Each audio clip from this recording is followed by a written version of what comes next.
Dear student, यह BA part first year की समाजशास्त्र की क्लास है। कल के लेक्चर के बाद आज का लेक्चर पुनः प्रारंभ करते हैं अगले पैराग्राफ से।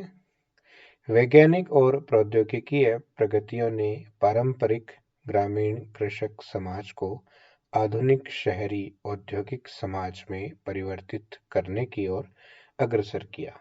जैसा कि हम इस इकाई में आगे पढ़ेंगे कि नए आविष्कारों के कारण उत्पादन का स्तर छोटे घरेलू उद्योगों से बड़े पैमाने के कारखानों जैसे उद्यमों में परिवर्तित हो गया है।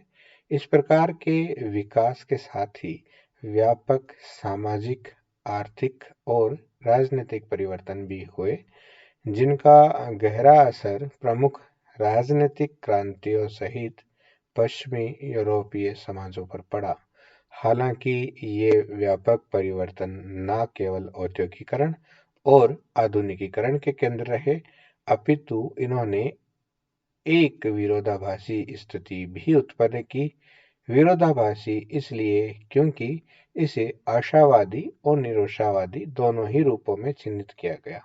भूतपूर्व पारंपरिक समाजों से जीवन के सामाजिक, आर्थिक, सांस्कृतिक और राजनीतिक पहलुओं के परिवर्तन के कारण इसे आशावादी कहा गया, जिसे तर्कसंगत और प्रबुद्ध दर्शन के रूप में देखा गया।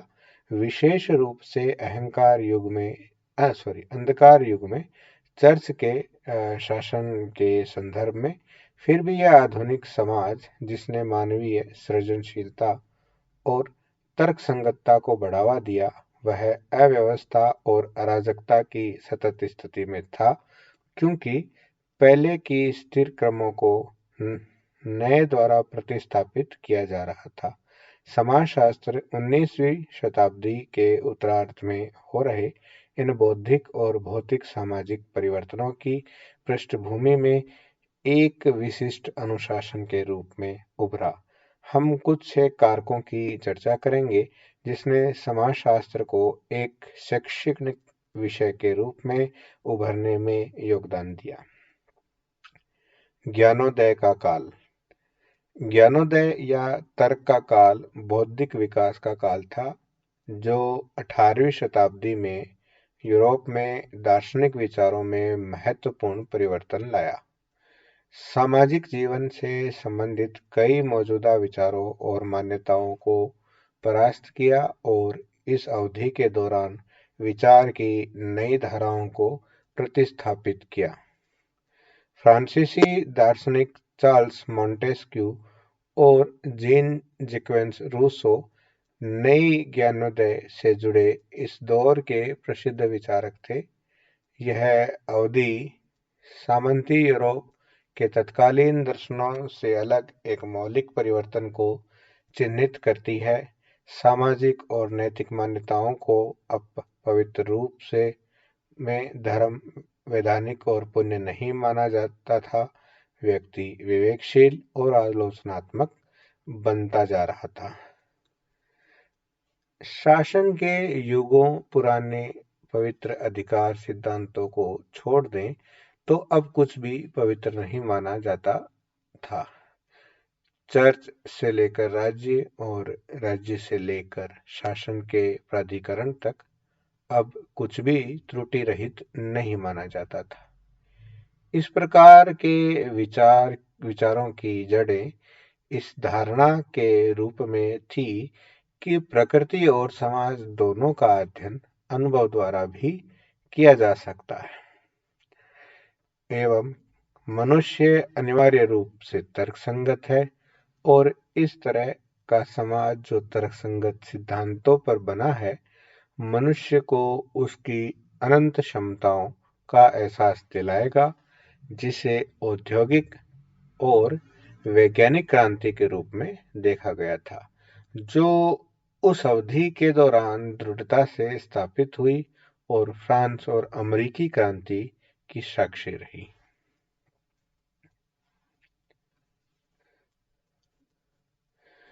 वैज्ञानिक क्रांति। 14वीं से 16वीं शताब्दी के नवजागरण काल में यूरोप ने औद्योगिक क्रांति को उत्पन्न किया, जिसे व्यक्ति और प्रकृति के प्रति एक नए दृष्टिकोण के रूप में चिह्नित किया गया।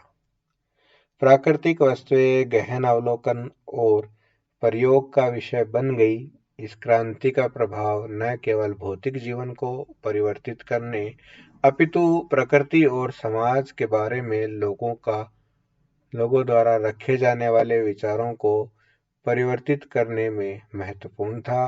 कोपरनिकस क्रांति पिछले भूकेंद्रित सिद्धांत से सूर्य केंद्रित सिद्धांत के प्रति आंदोलन इस वैज्ञानिक क्रांति के कुछ महत्वपूर्ण विकास थे। प्रयोगों के काल के पथप्रदर्शक वैज्ञानिकों जैसे Galilei, Johannes Kepler, Isaac Newton, जिन्होंने विज्ञान के क्षेत्र में एक क्रांति का सूत्रपात किया और वैज्ञानिक सिद्धांतों पर आधारित समाज के विज्ञान का निर्माण करने की समाजशास्त्रियों की बढ़ती इच्छा को बढ़ावा दिया।